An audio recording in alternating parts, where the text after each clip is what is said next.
Yo, are you having a hard time finding the right press settings for you? Let's talk about it. What's happening, everybody? Boy Big Brando, and today I want to talk all about making a mistake that I used to make all the time when I first started pressing t-shirts. And that mistake was not knowing the correct press settings for the materials I'm pressing on and the transfers I was using. Now, with the sudden boom of DTF, it's easy to fall into this trap. For those that started out using HTV, heat transfer vinyl, you might understand this a little bit more than the people that are just getting into creating t-shirts from home, just using DTF transfers. And that's certain transfers are made for certain materials. Now, whenever you buy a transfer or heat transfer vinyl or whatever it is, it usually comes with instructions on how to apply it correctly. These are the settings that they use with their in-house press to apply these transfers correctly. Now, your heat press might be different from their heat press. So the instructions that come with the transfers is just a baseline on where to get started. So if the company recommends 310 degrees for 7 seconds with firm pressure, that's a good baseline for you to start with. Now, if the transfer doesn't lay down with those exact instructions, it doesn't mean the transfer is bad. It just means you have to adjust your settings because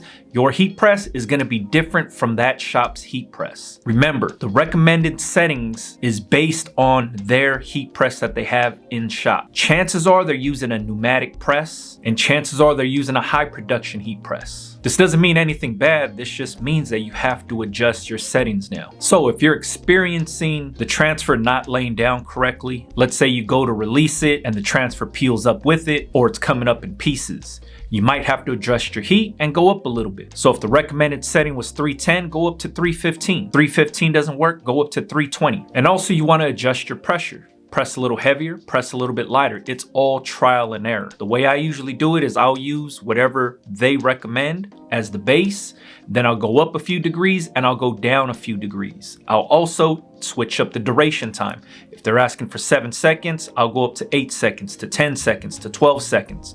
Then I'll also go down a little. Remember, it's not the end of the world if you can't lay that transfer down, but it's all trial and error. Now, the second thing is a lot of these companies will say these transfers work for everything, but we all know that if you press nylon, nylon reacts differently under the heat. So if the recommended settings is 350 degrees for 15 seconds, trying to press a nylon jacket at 350 for 15 seconds might melt the jacket. This is what I consider specialty material. And if you know anything about HTV, usually HTVs come in different adhesive formulas to adhere to different garments. Meaning they make one that's made for cotton. They make one that's made for cotton and poly blends. They make one for high stretch fabrics. They make one for nylon and delicate fabrics. And all of these come with different press settings. So what I used to do was I would just get onto the internet and say, all right, what's the hottest I could press nylon? And then I'll try to make a HTV that's made for cotton stick to nylon. And I would have the worst results. I was ruining a bunch of jackets. I was ruining a bunch of bags because I wasn't buying the correct HTV for the material I was pressing on.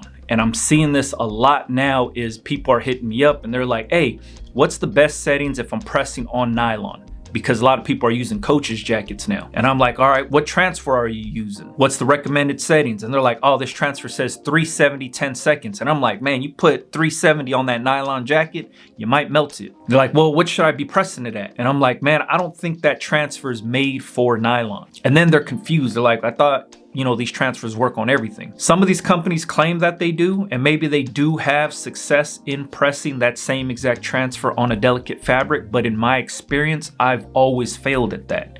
So what I do is I try to buy the transfer that's made for the material that I want to press on, whether it's heat transfer vinyl, whether it's a regular transfer. You can go on these companies' websites and see what they'll press on. And on top of that, I would reach out to the companies that you guys buy transfers from and say, hey, how do I press this onto a nylon jacket? If that's the case, because most of the times these companies will say, you know what, you shouldn't use this transfer, but we do have this formula right here made for nylon jackets. A lot of times we're cheapskates. I'm the same exact way. I'm trying to buy one transfer that'll press on everything. I'm trying to save money.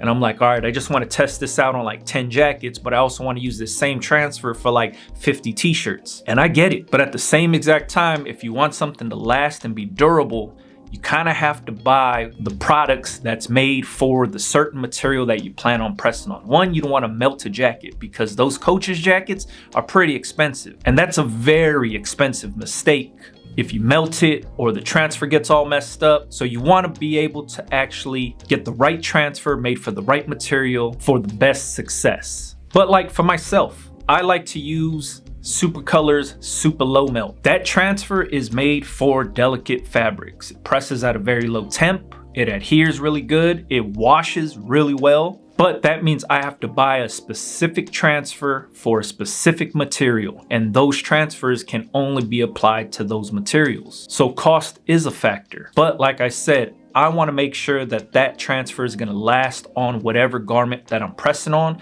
So I'd rather buy what I feel most confident in, even if it means paying a little bit more or not being able to press that transfer on other things. If I wanted to offer coaches jackets or nylon bags, whatever it is, I want to make sure that I put the best print that I feel confident in on that material. Same goes for whenever I'm using HTV. Sometimes I only need, 2 or 3. If I'm doing something custom and I need a certain color, I'll just buy HTV that's made for nylon. Almost every HTV company makes specialty vinyls like this that only press at low temps for delicate fabrics. So it doesn't matter what HTV company you use, all you have to do is look at the options that they offer. Then you look at the jacket that you're using and what it's made out of, and then you buy the right vinyl for the right material. But jumping on the internet or jumping in my comments and just asking me what's the best settings for nylon, or what's the best settings for polyester, or what's the best settings for whatever material you're pressing on, whatever I say does not matter. It all depends on the transfers that you use and the application settings that they recommend and what those transfers are actually made for. What material is that made for? Use common sense. Nylon doesn't hold up well under the heat. If you ever tried to iron a nylon jacket, you'll know you could possibly melt that jacket. It doesn't hold up well under heat. And like I said, those are very expensive mistakes because these coaches jackets are really pricey. It's not like a t-shirt. You spend $3 on a t-shirt, you jack that t-shirt up and it's a $3 loss. These jackets, sometimes they're about $20, $30, and you jack up one of those jackets and that's a pretty hefty price tag to chalk up just to a mistake. So remember, when you're buying this stuff, buy based on the materials you plan to press on. Hopefully this information helps somebody out. Hopefully this video saves somebody from wasting money and wasting time. I've wasted a ton of money and a ton of time for you guys. So trust me when I say